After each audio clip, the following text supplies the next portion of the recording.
everyone, we're Ripieno. We're the animation project this semester. This is our team of 6, and you'll get to know us more throughout the presentation.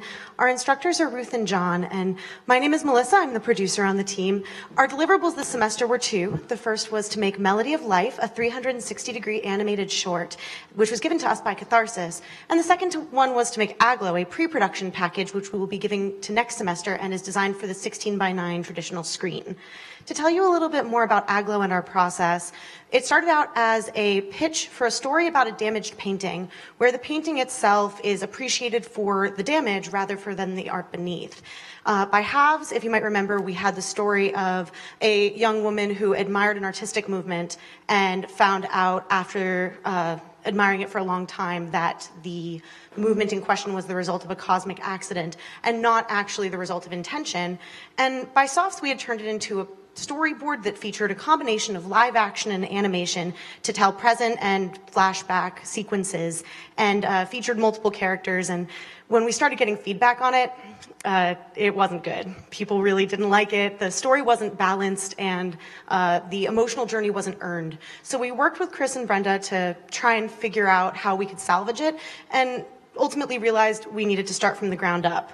So we looked at what we did have: 3 different paintings, a model of the artist character, and environment concept art, and we used that as the prompts to move forward. The last thing we realized we needed was human connection, which we didn't have in our first story. And so now we have a completely different story, the story of Hans and Cassie, 2 artists working side by side in an art studio, a curtain between them so they can never see each other's work. Until one day, Cassie knocks into the curtain and sees Hans's work for the first time. She's inspired by this to want to collaborate, but he believes that art is a solitary pursuit and doesn't want to work with her. So when she sees that he's discarded one of his paintings that he's not happy with, she goes and she grabs it in order to try out what they might be able to accomplish together. And when he sees it's been taken, he rushes over to her side, grabs it back, and only when he's back on his own side does he see what she has accomplished with their styles together. So he takes down the curtain, and from then on, the 2 work side by side, collaborating to make something greater together than they ever could have on their own. And now Mengyang is going to talk to you about environment and art for Aglo. We don't know who's going to be next team and what they will be capable of. We don't want to limit them, so we provide them the concept, design style, and resources. For environment, the story could happen in an industrial art studio. It's broken and old, which reflects the 2 artists' financial situation. The crucial element in the room layout is use the curtain to separate the 2 artists' workspace. Based on their different personality, they have different style workspace. For Hans, he's organized and minimal. His space is full of the angular tools, while Cassie is very colorful and chaotic. Her base is full of the circular tools. They often have different painting style. For Cassie, she is open and bright. Her painting is abstract and warm. For Hans, he is critical and strict. His painting is realistic and cold. At the end of the story, you could see the combination of the 2 art styles. Next team could choose one of the 3 pictures from each art style. We also provide next team the model art set list and online results if they didn't have enough time or artists to build the models. Next, Flora will talk about the character design. So for the characters of Aglo, a lot of changes were made after Salt because of the story. And but the biggest one is that we had to add Cassie as our second animatable character. So for Hans and Cassie, they are both designed according to their personality in the story. So you can see Hans is a more sad and rigid kind of character, while Cassie, she has a big personality and she's more freestyle.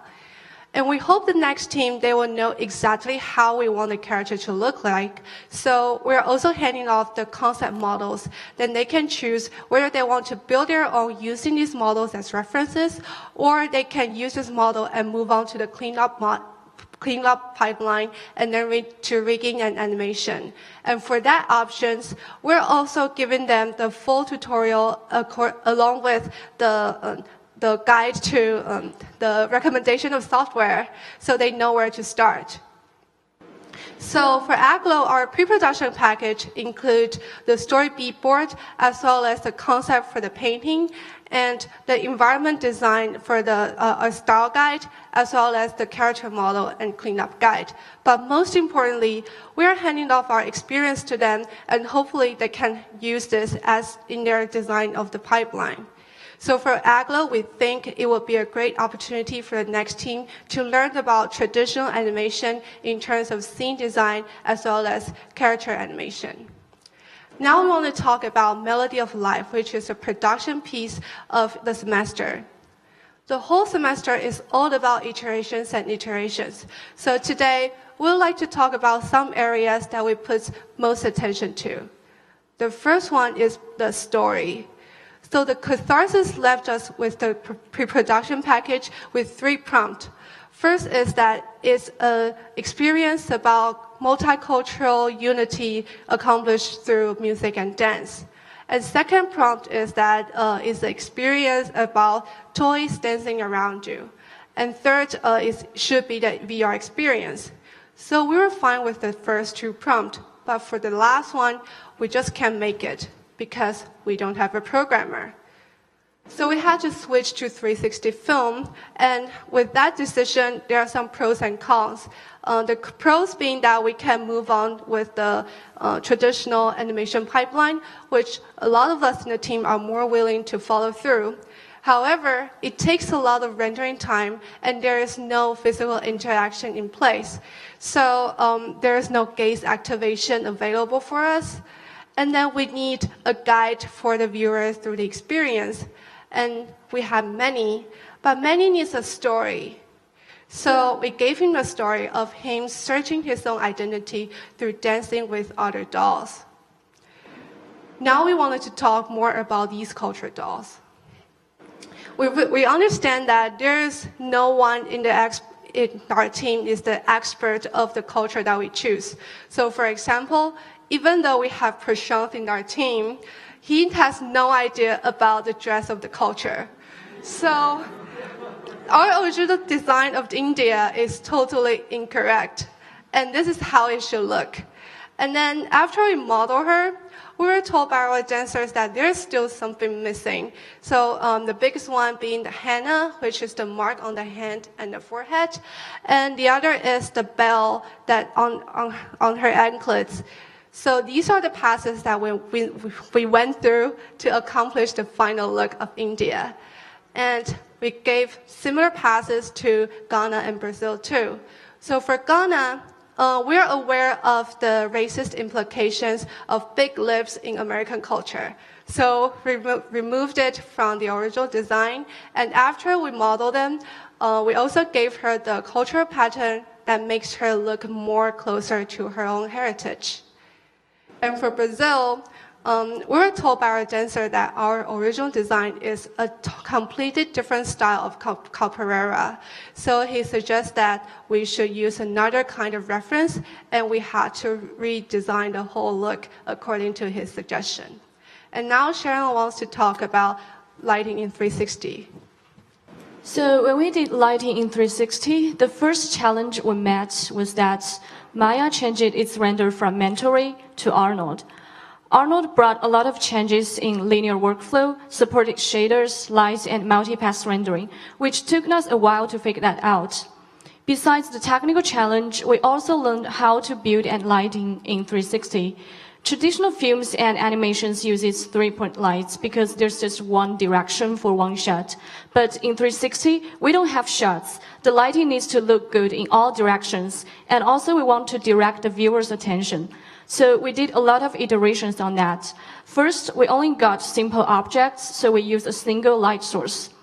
Then, with all the environment models done, we decided to use the global illumination as our base light, and it looked much better.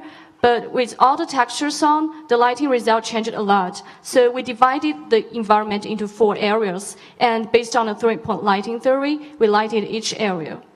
Next, with all the animation scene, we optimized the lighting. Finally, for different cultures, we also changed the lighting with HDR map. Next, Prasanth is going to talk about processing the motion capture. So when we started animating our characters, we followed an iterative process in which first we just integrated the motion capture data into our models, and we placed them into the scene to get a feel of how they moved about in the scene. Then we started working on cleaning up these animations and clipping, and finally we dealt with finer detailed animation work.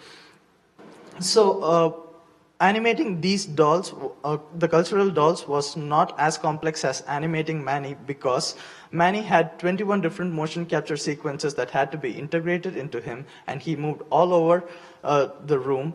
But the cultural dolls had only one motion capture sequence, and they had their own zone of movement. So we made a few assumptions, and based on Manny's path and the camera position in 360, and sent for a render for our first pass, and we got our results for our first pass, and mistakes were made. First was Manny walked right into the camera, and people were not appreciative of that. When we integrated multiple motion capture sequences, there were some anomalies with the keyframes, and the model started twitching. And for most of the part, Manny was blocking the dances, which was also a concern. So for our final pass, we made sure that Manny moved around the camera and not through it, and also he was moving away from the dancers so that the viewers can appreciate the dance, and there was no twitching. When we started working on the finer details after softs, we realized that Indian doll had to go through an additional iteration, because when it came to the Indian dance, importance is given to the hand gestures and poses. So for our first pass, we made sure that we got all the poses corrected, and for our final pass, we animated the hands. Now, Julian will talk about sound. So we have our animation, we have our lighting, we have our models, but our experience still feels just a little bit flat. So I implemented a couple of things to breathe just a little bit more life into it. The first is Foley. Matching the visuals in the environment to sound in the environment is really crucial for a good piece. For example, Manny's footsteps add presence and weight to the scene, and the creaking and squeaking made as he walks adds to his character in terms of complexity and depth. The second is reverb. Reverb seems a little bit weird, but I think reverb is the special sauce in VR. When we were putting our music into the scene, it felt a little weird. Something wasn't quite right. And that's when I realized that the rooms we were recording our music were much smaller than the room we were working in, meaning that this discrepancy in reverb was way too big. That meant that I needed to get a bigger reverb from a bigger space. So I decided to capture the reverb of this room, the RPIS, and implement that into our piece. People listening to the new sound preferred it much more than the old, without really knowing why, although I think the reason is reverb. So moving on to some lessons learned. 360 animation is weird. The principles of film don't really apply, so we kind of had to write the rule book as we went. You have to guide the user through literally everything, which can be a positive and a negative. Using Manny as a guide, people saw the dancers and were really fascinated by the intricacies of it, but didn't notice the transformations that were happening around the dancers because they were too fixated. Also, everything needs to be built into a single scene, meaning that the animation needed to go in chronological order, and if we wanted to change everything, we had to start all the way at the beginning. Next, the tech isn't really there. Only a few of the softwares play nice with each other, and those that do are consistently updating, meaning that it's kind of a hassle. And lastly, leave room for technology to fail, because it will fail. The render farm will drop frames, it'll drop textures, Motion Builder and Maya will crash. We actually designated around a week and a half of time just for technological failures, but that still may not have been enough. Lastly, we have our world premiere this Thursday, May 11th at 4 in our room. We really feel that this screen and our presentation doesn't do this piece justice, and we really want to have you guys in the headset to experience it for yourself. A really big thank you to everyone here. We really couldn't have done this project without them, and we're Team Ripieno. We made a pre-production package called Aglo that we're passing on to next semester, and a 360 animated short called Melody of Light. Thank you.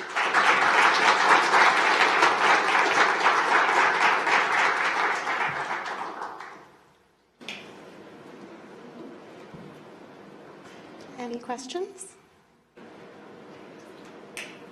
You made a comment about 360, the film techniques do not work in 360. Can you talk a little bit about why they don't? Well, for starters, in terms of lighting, which Sharon touched on, the 3-point lighting needed to be applied from multiple angles in every direction. Normally, when you set up a 3-point lighted scene, it's under the implication that the camera is going to face a certain way and that the stuff behind the camera doesn't matter, so it doesn't have to be lit as well. There is no behind the camera in 360, so that sort of work doesn't really apply. And a lot of what is used for 360 in terms of staging and placement and guiding the audience is very much theater principles more than film principles. And so that ended up being implemented more in how we set up the space and guided the audience. On top of that, at least, in our piece, the idea of a shot doesn't really exist. There is one 360 image, so the entirety of cinematography is kind of iffy in our statement, so we need to think of it a different way. And also in thinking of frames, we realized very quickly that the range in which you see something in a headset is actually a circular frame rather than 16 by 9. And we had been thinking when we were storyboarding and planning out the entire film, we'd been thinking of it in terms of the frame and where the edge of the frame is. And we pretty soon realized that that just doesn't work.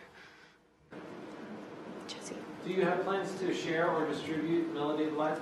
Yes, and that is actually part of why we are not having our premiere today and didn't have it earlier, is because we want it to be on YouTube and we want it to be on Facebook, and the process by which we get those versions accessible is vastly different from how we view it in Oculus, because we're using different software. And part of the point of the tech isn't all on the same page is you can't just import the sound lining up, and the spatialized sound is translated differently depending on which platform you are using.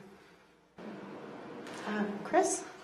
I would have never thought that this room was a good example of acoustics. So I'm curious why you picked this room, and did you have to do a lot of post-processing to get it to sound the way you wanted? You kind of got me here, so I used a combination of this room and the room right outside, which actually has a little bit of more of a tail of a reverb. So if I want to talk about that process a little, there's a thing called convolution reverb which is where you take a sound and you can use the reverb of a different sound and just literally import it onto that. And at least just thinking about it within the space that we had, you're a very small character in like a moderate sized room, which would probably amount to a me-sized character in a this-sized room. And the way you get it is actually you just take a balloon and you pop it, and it activates the sound and the acoustics of the space. And that was really enough to get that, and so outside here and this inside, and then just kind of fusing them a little bit and having more of that tail. It took a little bit of processing, but it was more getting the actual sounds to integrate with the reverb itself. Time for one more. Richard?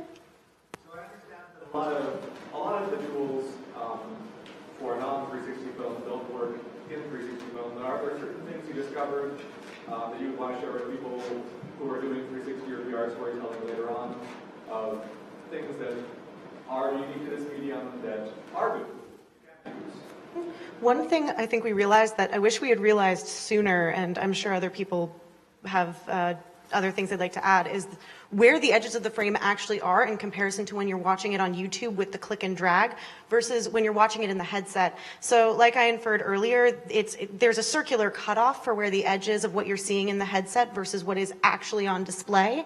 And so taking the entirely stretched out super long frame and creating a mini frame within it to trace along that circular to figure out where the edges of the view are was integral to us figuring out what things we needed to fix when and what was actually going to be out of sight. Because if you think you're seeing exactly what the person wearing the headset is seeing by watching the mirror on the screen, you're not. You're getting actually more than what they're seeing in the headset. So figuring out where the edges of those measurements are and then superimposing that over the frame to figure out what you actually need to compose correctly was something I think we wish we all knew a lot sooner. Thanks, team. Thank you.